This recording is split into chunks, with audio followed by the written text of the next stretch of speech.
1962 China war వచ్చిన తర్వాత జవహర్లాల్ నెహ్రూ గారు మరణించిన తర్వాత ప్రధానిగా లాల్ బహదూర్ శాస్త్రి గారు బాధ్యతలు స్వీకరించారు.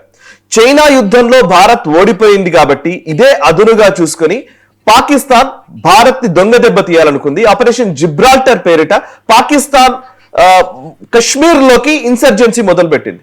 పాకిస్తాన్ సైన్యం కశ్మీర్ లోకి వచ్చి కశ్మీర్ లో ఇక్కడ ఒక మూవ్మెంట్ ని బిల్డ్ చేసి ఆపరేషన్ జిబ్రాల్టర్ పేరిట కశ్మీర్ ని కబలించాలని చూసింది.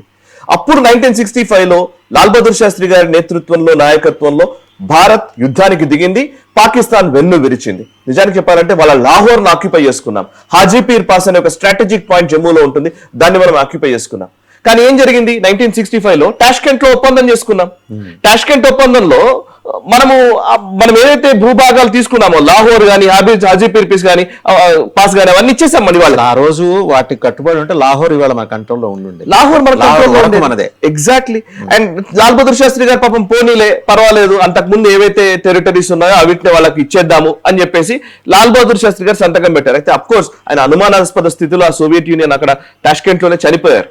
ఓకే, అప్పుడు ఒప్పందం చేసుకున్నాం. తర్వాత ఏం జరిగిందంటే 65 తర్వాత నేను చెప్తున్నాను, జుల్ఫికర్ అలీ భుట్టో పాకిస్తాన్ ప్రెసిడెంట్, అతను యునైటెడ్ నేషన్స్ లోకి వెళ్ళి 1000 years వార్ అన్నాడు. 1000 ఏళ్లు యుద్ధం చేస్తామని ప్రకటించాడు. ఇది హిస్టారికల్ స్టేట్మెంట్ ఫ్రమ్ పాకిస్తాన్. 1000 ఏళ్ల యుద్ధం అనే మాటని ఈ రోజుకి కూడా పాకిస్తాన్ అమలు చేస్తోంది. వాళ్ళ పాలసీగా పెట్టుకుంది భారత్ తోటి 1000 ఏళ్ల యుద్ధం చేస్తామని. దాన్నే ఆ తర్వాత వచ్చినటువంటి జియావుల్ హక్, వాళ్ళ Pakistan general Zia-ul Haq 1000 year war అన్న దాన్ని we bleed India with 1000 cuts అన్నాడు. అంటే 1000 కోతలు కోసి భారత్ ని రక్తమోడేలా చేస్తామని అన్నాడు. అదే వాళ్ళు టెర్రర్ మాడ్యూల్ గా మార్చుకున్నారు. 1971లో భారత్ పాక్ మధ్య యుద్ధం జరిగింది, ఈవెన్ బంగ్లాదేశ్ వార్. ఆ బంగ్లాదేశ్ వార్ జరిగినప్పుడు కూడా ఈవెన్ అతనే జియావుల్ హక్, జుల్ఫికర్ అలీ భుట్టో. సో ఆ తర్వాత 1971 యుద్ధంలో మనం మళ్ళీ గెలిచాం. యుద్ధం గెలిచిన తర్వాత వాసు గారు 1971 యుద్ధంలో పాకిస్తాన్ చతికిలబడింది. 92,000 మంది పైచిలుకు సైన్యం, పాకిస్తాన్ సైన్యం సరెండర్ ప్రకటించింది. ఆ తర్వాత 1972లో ఇదే జుల్ఫికర్ అలీ భుట్టో తోటి ఇందిరాగాంధీ గారు షిమ్లా ఒప్పందం చేసుకున్నారు. మన ఒప్పందాల లైన్ గా చెప్తున్నాను నేను. మొదట లియాఖత్ తోటి చేసుకున్నటువంటి లియాఖత్ నెహ్రూ ప్యాక్ట్, తర్వాత చేసుకున్నటువంటి టాష్కెంట్ ఒప్పందం, తర్వాత షిమ్లా ఒప్పందం. షిమ్లా ఒప్పందంలో కూడా వాళ్ళ సరెండర్ ప్రకటించారు సైన్యం. ఒక భూభాగం కూడా మనం తీసుకోలే. పిఓజేకేలో ఉన్న భూభాగం మనం తీసుకోలే. కర్తార్పూర్ కారిడార్, సిక్కులకు పవిత్రమైనటువంటి ఒక మందిరం అక్కడ ఉంది, గురుద్వారా ఉంది. సో దాన్ని మనం తీసుకోలే. శారదా పీఠం అటువైపే ఉంది, దాన్ని మనం తీసుకోలే. సో షిమ్లా ఒప్పందంలో ఏం చేసుకున్నామంటే ఇది బయోలెటరల్. ఒకటి మాత్రం పాజిటివ్ థింగ్ ఏం వచ్చిందంటే షిమ్లా ఒప్పందంలో వచ్చింది, ఈ కశ్మీర్ సమస్య అంతర్జాతీయం కాదు, ఇది యునైటెడ్ నేషన్స్ కి అంతర్జాతీయ సమాజానికి సంబంధం లేదు, ఇరు దేశాలు ద్వైపాక్షిక చర్చల ద్వారానే ఈ సమస్యను పరిష్కరించుకుంటాయని మనం అనుకున్నాం. పోనీ నిజంగానే దానికైనా పాకిస్తాన్ కట్టుబడి ఉందా? నిన్నగాక మొన్న కూడా చైనాకు వెళ్ళినటువంటి పాకిస్తాన్ ప్రధాని వెళ్ళినప్పుడు ఇది ఇంటర్నేషనల్ సమాజం రావాలి, యునైటెడ్ నేషన్స్ ప్లెబిసిట్ పెట్టమని చెప్పారు. అక్కడ ప్లెబిసిట్ పెట్టాలని చెప్పేసి చైనా మాట్లాడుతుంది. ఇందిరాగాంధీ ఒప్పందమే ఏంటి సంబంధం? మనం మాట్లాడుకున్నదే ఆ రోజు మీరు అన్నట్టు ఆ ఒక్క దాంట్లో కొంచెం స్పృహతోటి ఉండి ఇది మా ఇద్దరు గొడవ మేము చూసుకుంటాం కరెక్ట్ అని చెప్పినప్పుడు థర్డ్ పార్టీ ఇంటర్వెన్షన్ ఎందుకు? ఇంకా కరెక్ట్. ఆ తర్వాత కూడా 71లో 72లో చేసుకున్న షిమ్లా ఒప్పందాన్ని తూట్లు పడిసింది. ఆ తర్వాత ఏం చేశారు వాళ్ళు? కశ్మీర్ ఇన్సర్జెన్సీ మొదలు పెట్టారు. మీరు గూగుల్ చేస్తే దొరుకుతుంది, ఆపరేషన్ టూపాక్ అని వాళ్ళ పేరు. ఇందాక నేను చెప్పాను చూస్తారా 1000 years వార్ అని. పాకిస్తాన్ 1000 ఏళ్ల యుద్ధం చేస్తామంది. జియావుల్ హక్ వచ్చి వి బ్లీడ్ ఇండియా విత్ 1000 cuts అన్నాడు.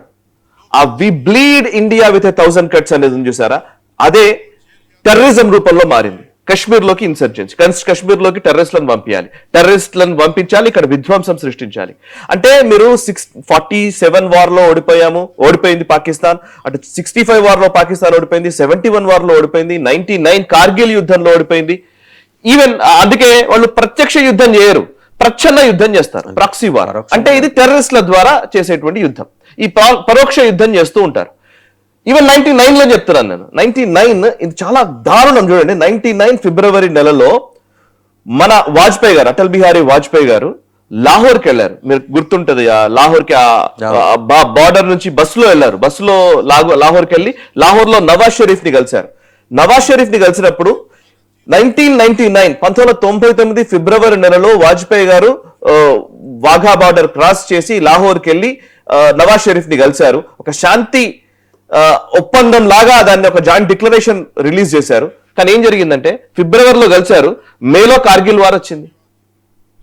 ఫిబ్రవరిలో కలిశారు, మేకు వచ్చేసరికి వాడు ముషారఫ్ సైన్యాన్ని లోపలికి పంపించాడు.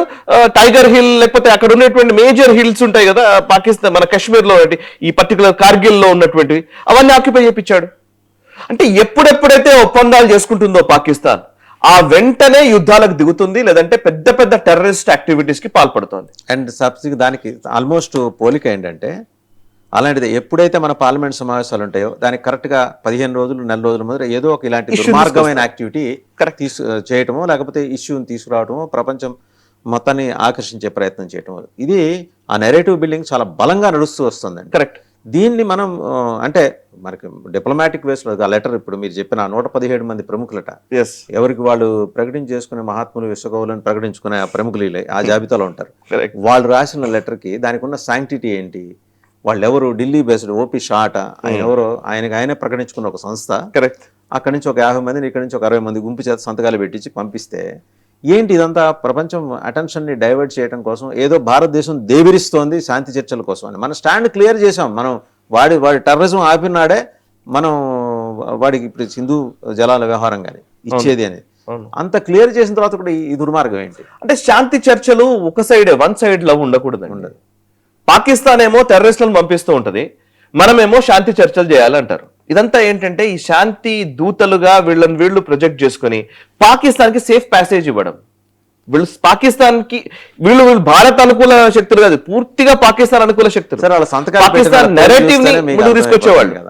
మీకు ఒక ఎగ్జాంపుల్, ఇందాక మీరు పార్లమెంట్ గురించి మాట్లాడారు కాబట్టి నేను అదే చెప్తున్నాను. 1999 ఫిబ్రవరి నెలలో వాజ్పేయి గారు లాహోర్కి వెళ్ళి అంతగా అద్భుతంగా మనం ఒక స్నేహ హస్తాన్ని చాచాము. మేకు వచ్చేసరికి కార్గిల్ వార్ చేశారు. అదే 2001 పార్లమెంట్ మీద అటాక్ చేశారు. కందహార్ ఫ్లైట్ హైజాక్ జరిగింది. ఇవన్నీ పాకిస్తానే చేయించింది. మీరు ఇంకో ఆశ్చర్యపోతారు వాసు గారు, యూపీఏ గవర్నమెంట్ టైంలో 2006లో ఇప్పుడు ఈ శాంతి ఒప్పందం అంటున్నారు చూసారా, ఈ శాంతి అనే భావన ఇప్పుడు కాదు, 2000 మెయిన్ గా యూపీఏ టైంలో ఎక్కువగా ఉండేది. 2006లో అప్పుడు జనరల్ జేజే సింగ్ గారని ఆయన ఆర్మీ చీఫ్ గా ఉన్నారు, జనరల్ జేజే సింగ్. ఆ టైంలో సియాచిన్ గ్లేషియర్ ని మౌంటైన్ ఆఫ్ పీస్ కింద, మీరు చూడండి, శాంతి పర్వతం కింద సియాచిన్ గ్లేషియర్ ని మనము డిక్లేర్ చేయాలి అని మన్మోహన్ సింగ్ గారు అండ్ అప్పటి పాకిస్తాన్ ప్రభుత్వం మధ్య చర్చలు జరిగాయి. ఎంత దుర్మార్గం చూడండి, సియాచిన్ గ్లేషియర్ కోసం ప్రాణాలు అర్పించారు సైనికులు. ఆపరేషన్ మేఘ్దూత్ అని 1984లో ఇందిరాగాంధీ గారు నిజంగా ఆ సియాచిన్ గ్లేషియర్ లో మనం ఆర్మీ స్వాధీనం చేసుకోవాలని ఆమె అనుకోవడం వల్ల ఇండియన్ ఎయిర్ ఫోర్స్ చేసినటువంటి ఆపరేషన్ మేఘ్దూత్ ద్వారా సియాచిన్ గ్లేషియర్ మనం తీసుకున్నాం. -53 డిగ్రీ సెంటీగ్రేడ్ లో అక్కడ సైనికులు పహారా కాస్తున్నారు, వాళ్ళు పిచ్చివాళ్ళు కాదు. అట్లాంటి ఒక పర్వతాన్ని శాంతి పర్వతం కింద డిక్లేర్ చేద్దాం అనుకున్నాం. అంటే ఏంటి అర్థం? శాంతి పర్వతం అంటే అర్థం ఏంటి?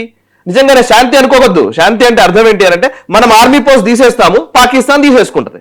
అది సింపుల్. శాంతి అంటే అర్థం. బిఫోర్ కంక్లూడింగ్ అవర్ ఇదండి ప్రోగ్రామ్, ఒకసారి ఆ పాత ఇమేజ్ చూద్దాం. 1971 సరెండర్ అప్పుడు పాకిస్తాన్ ఆర్మీ వాళ్ళ ప్యాంట్లని డౌన్ చేసుకుంటూ ఎలా సరెండర్ అయ్యారనేది. కరెక్ట్. అంటే మన శౌర్య పరాక్రమాల ముందు వాళ్ళు ఎంతగా దిగదుడుపు కనిపిస్తున్నారనే దానికి ఉదాహరణ. ఇలాంటి సాహసోపేతమైన చర్యలు మనం చేయగలిగినప్పుడు ఇవాళ శాంతి చర్చల కోసం ఇనిషియేట్ చేస్తున్నాం అంటే వాళ్ళు ఎవరి చేతను ఓపిషాల చేత ఆఫీషాల చేత ఈ లెటర్స్ రాయించటం అంటే గాన్ ఆఫ్ ద డేస్ అండి. వెనకటికి నమ్మేవాళ్ళేమో ఈ రోజు సోషల్ ఇప్పుడు ఎవరు నమ్మట్లేదు, ఇప్పుడు నమ్మే పరిస్థితి లేదు. ఖచ్చితంగా నెరేటివ్ బిల్డింగ్ ఒక ముంబై అటాక్ జరిగిన 6 నెలలకు షర్మల్ షేక్ లో ఒప్పందం చేసుకుందండి యూపీఏ ప్రభుత్వం. వెళ్ళి మనం టెర్రరిజం కు సంబంధం లేదని ఒప్పుకొని వచ్చారు వీళ్ళు. మన్మోహన్ సింగ్ మాలిక్ని కౌగులించుకుంటారు మన ప్రధానమంత్రి మన్మోహన్ సింగ్ గారు. సో ఇలాంటి కాంగ్రెస్ ప్రేరేపిత లేకపోతే లెఫ్టిస్ట్ మేధావుల ప్రేరేపిత కార్యక్రమాలు లెటర్స్ ఏదో ప్రభావం చూపిస్తాయనుకోవటం అంటే అది మూర్ఖత్వం. అయిపోయింది అది 20-30 ఏళ్ల క్రితం సంగతి. ఇవాళ ఉన్న సోషల్ మీడియా అవేర్నెస్ నేపథ్యంలో ఎవడు వెనకాల ఎవడున్నా అనేది పుట్టుమచ్చంతో సహా చెబుతున్నారు. సో ఇలాంటి అక్కర్లేని ప్రయత్నాలు పాకిస్తాన్ మానుకుంటే బాగుంటుంది. పాకిస్తాన్కి మద్దతు తెలిపే భారతదేశంలోని ప్రముఖ మేధావులు, లెఫ్టిస్ట్ మేధావులు లేకపోతే వాటికి అసోసియేట్ అయిన అర్బన్ నక్సల్ గ్రూపులు మానుకుంటే మంచిది. Thank you very much for watching time to ask program with Sai Krishna గారు.